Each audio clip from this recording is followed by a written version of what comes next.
नगर नगर ढिंडोरा पीटा गया कि जो आदमी भीख मांगेगा उसको गिरफ्तार कर लिया जाएगा। गिरफ्तारियां शुरू हुई। लोग खुशियां मनाने लगे कि एक बहुत पुरानी लानत दूर हो गई। कबीर ने ये देखा तो उसकी आंखों में आंसू आ गए। लोगों ने पूछा, ए जुलाहे, तू क्यों रोता है? कबीर ने रोकर कहा, कपड़ा 2 चीजों से बनता है, ताने और पेटे से। गिरफ्तारियों का ताना तो शुरू हो गया, पर पेट भरने का पेटा कहाँ है? एक MELLB को 200 खड्डियां अलॉट हो गईं। कबीर ने ये देखा तो उसकी आंखों में आंसू आ गए। MELLB ने पूछा, ए जुलाहे के बच्चे, तू क्यों रोता है? क्या इसलिए कि मैंने तेरा हक मार लिया है? कबीर ने रोते हुए जवाब दिया, तुम्हारा कानून तुम्हें ये नुक्ता समझाता है कि खड्डियां पड़ी रहने दो और धागे का जो कोटा मिले उससे बेच दो। आखिर मुफ्त की खटखट से क्या फायदा? लेकिन ये खटखट ही जुलाहे की जान है। छपी हुई किताब के फरमे थे जिनके छोटे बड़े लिफाफे बनाए जा रहे थे। कबीर का उधर से गुजर हुआ। उसने 2-3 लिफाफे उठाए और उन पर छपी हुई तहरीर पढ़कर उसकी आंखों में आंसू आ गए।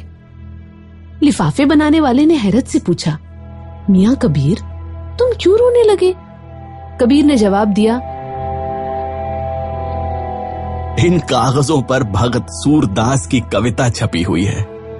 लिफाफे बनाकर इसकी बेइज्जती ना करो। लिफाफे बनाने वाले ने हैरत से कहा, जिसका नाम सूरदास है वो भगत कभी नहीं हो सकता। कबीर ने जोर पतार रोना शुरू कर दिया।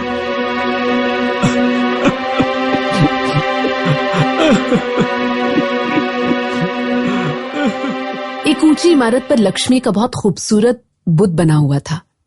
चंद लोगों ने जब इस इमारत को अपना दफ्तर बनाया तो उस बुत को टाट के टुकड़ों से ढाप दिया। कबीर ने यह देखा तो उसकी आंखों में आंसू उमड़ आए। दफ्तर के आदमियों ने उसे ढारस दी और कहा, हमारे मजहब में ये बुत जायज नहीं है। कबीर ने टाट के टुकड़ों की तरफ अपनी नमनाक आंखों से देखते हुए कहा,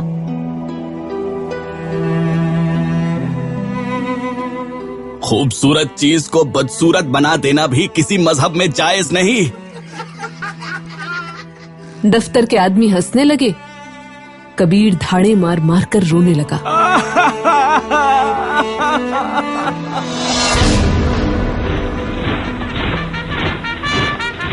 लाइन में खड़ी हुई फौजों के सामने जर्नैल ने तकरीर करते हुए कहा, अनाज कम है, कोई परवाह नहीं। फसलें तबाह हो गई हैं, कोई फिक्र नहीं। हमारे सिपाही दुश्मन से भूखे ही लड़ेंगे। 2 लाख फौजियों ने जिंदाबाद जिंदाबाद के नारे लगाने शुरू कर दिए। कबीर चिल्ला चिल्ला कर रोने लगा।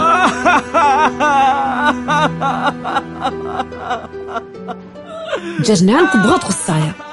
वो पुकार उठा, ए शख्स, बता सकता है तू क्यों रोता है? कबीर ने रोनी आवाज में कहा, ए मेरे बहादुर जर्नैल, भूख से कौन लड़ेगा?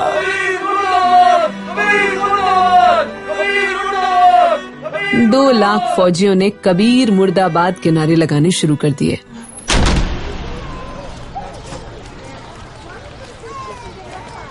भाइयों, दाढ़ी रखो, मूछें कतरो और शरई पजामा पहनो। बहनों, एक चोटी करो, सुर्खी सफेदी न लगाओ, बुर्का पहनो। बाजार में एक मौलवी चिल्ला रहा था। कबीर ने ये सब देखा तो उसकी आंखें नमनाक हो गई।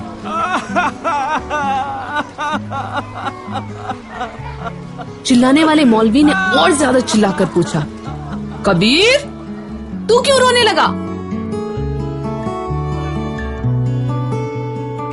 कबीर ने अपने आंसू जब्त करते हुए कहा, तेरा भाई है ना तेरी बहन, और ये जो तेरी दाढ़ी है इसमें तूने वस्मा क्यों लगा रखा है? क्या तुझे सफेदी अच्छी नहीं लगती? मौलवी ने कबीर को गालियां देनी शुरू कर दी। कबीर की आंखों से टप टप आंसू गिरने लगे।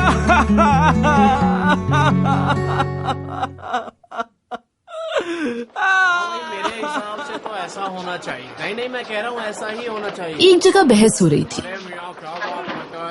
अदब बराए अदब है, बकवास करते हो। अदब बराए जिंदगी है।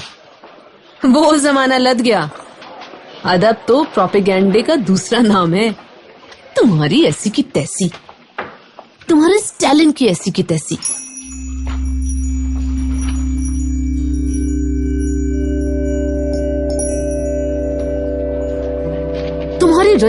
तुम्हारी रजत पसंद और फना फना बीमारियों के मारे हुए फ्लाबॉयर और बादलेयर की ऐसी की तैसी।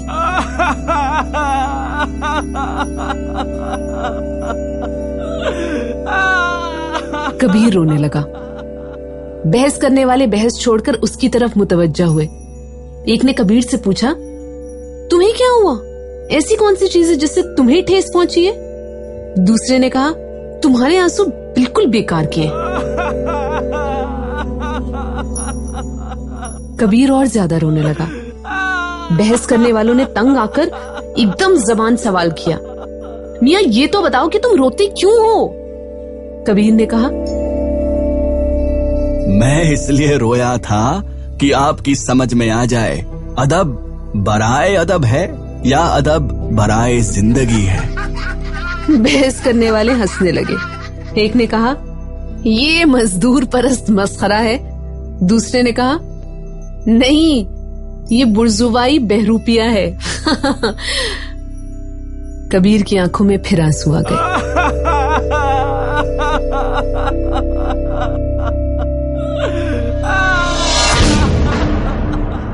हुक्म लागू हो गया कि शहर की तमाम कस्बियां 1 महीने के अंदर अंदर शादी कर लें और शरीफाना जिंदगी बसर करें। कबीर एक चकले से गुजरा तो कस्बियों के उड़े हुए चेहरे देखकर उसने रोना शुरू कर दिया। एक मौलवी ने उससे पूछा, मौलाना आप रो क्यों रहे हैं? कबीर ने रोते हुए जवाब दिया, अखलाक के पढ़ाने वाले इन कस्बियों के शोहरों के लिए क्या बंदोबस्त करेंगे? मौलवी तो कबीर की बात न समझा और हंसने लगा और कबीर की आंखें और ज्यादा अश्कबार हो गई।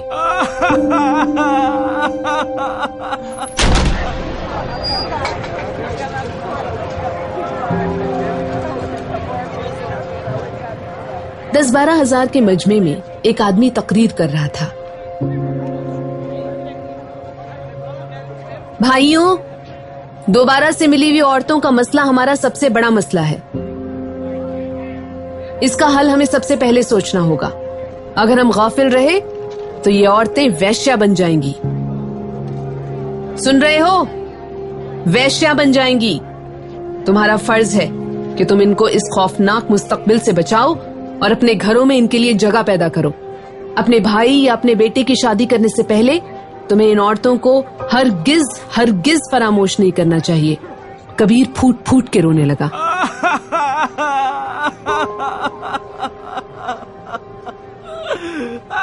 तकरीर करने वाला रुक गया। कबीर की तरफ इशारा करके उसने बुलंद आवाज में पूछा, देखो इस शख्स के दिल पर कितना असर हुआ है। कबीर ने गुलूगीर आवाज में कहा, लफ्जों के बादशाह, तुम्हारी तकरीर ने मेरे दिल पर कुछ असर नहीं किया है। मैंने जब सोचा कि तुम किसी मालदार औरत से शादी करने की खातिर अभी तक कुंवारे बैठे हो तो मेरी आंखों में आंसू आ गए।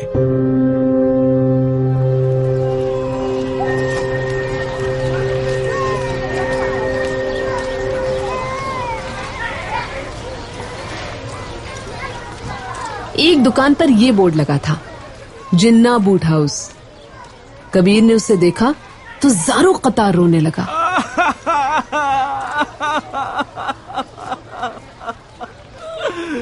लोगों ने देखा कि एक आदमी खड़ा है, उसकी आंखें बोर्ड पर जमी हैं और वो रोए जा रहा है, तो उन्होंने तालियां बजाना शुरू कर दी। पागल है पागल।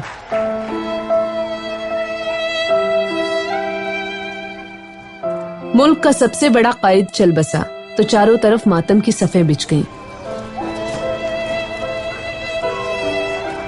अक्सर लोग बाजुओं पर स्याह बिल्ले बांधकर फिरने लगे।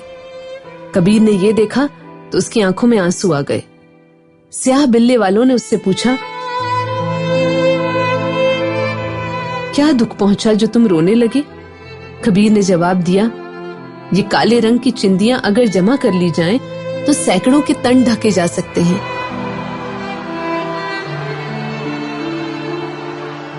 स्याह बिल्ले वालों ने कबीर को पीटना शुरू कर दिया।